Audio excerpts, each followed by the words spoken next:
শুধু একবার কাউকে পাঠান, অনেক মানুষ এসব গুনাহ করা থেকে বেঁচে যাবে। একা আছেন, আল্লাহকে স্মরণ করুন। কষ্টে আছেন, মোহাম্মদ ও আলে মুহাম্মদের উপর দরুদ পড়ুন।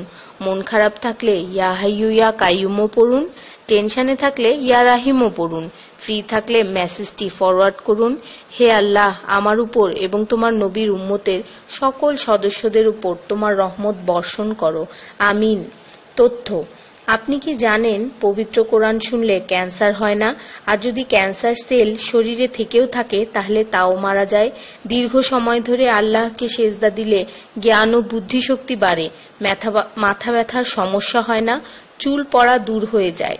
এই মেসেজটি ফরওয়ার্ড করতে শয়তান আপনাকে বাধা দিবে, কিন্তু আপনি এটা হতে দিবেন না। আর সব কন্ট্রাক্ট নাম্বারে সেন্ড করে দিন।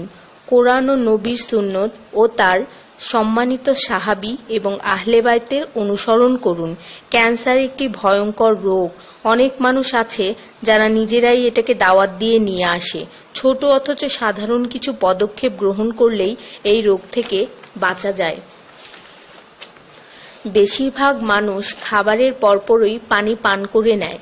খাবারের পর পানি পান করলে রক্তে বিদ্যমান ক্যান্সারের জীবাণু থেকে তৈরি হওয়া ক্যান্সার সেলগুলোকে অক্সিজেন সরবরাহ করে। নবী পাক সাল্লাল্লাহু বলেছেন, খাবারের আগে পানি পান করা শেফা। খাবারের পরপরই পানি পান করা কলেরা রোগের কারণ। তাই সর্বোত্তম হলো খাবার শেষ করার কিছুক্ষণ পর পানি পান করা। তিনি আরো বলেছেন, 1 চিমটি লবণ খেয়ে খাবার শুরু করো আর 1 চিমটি লবণ দিয়ে খাবার শেষ করো। এ কথাগুলো তাদেরকেও জানিয়ে দিন যারা আপনার কাছে জীবনের চেয়েও প্রিয়। যদি কোনো ব্যক্তি ঘুমানোর সময় 21 বার বিসমিল্লাহির রহমানির রহিম পড়ে, আল্লাহ তখন ফেরেশতাদেরকে হুকুম দেন এই ব্যক্তির প্রতিটি নিঃশ্বাসের বদলে নেকি লেখা হোক। আপনার মোবাইলে যত নাম্বার সেভ করা আছে তাদের সবাইকে এটা ফরওয়ার্ড করুন, আর তখন দেখবেন কত মানুষ আপনার কারণে বিসমিল্লাহ পড়ছে।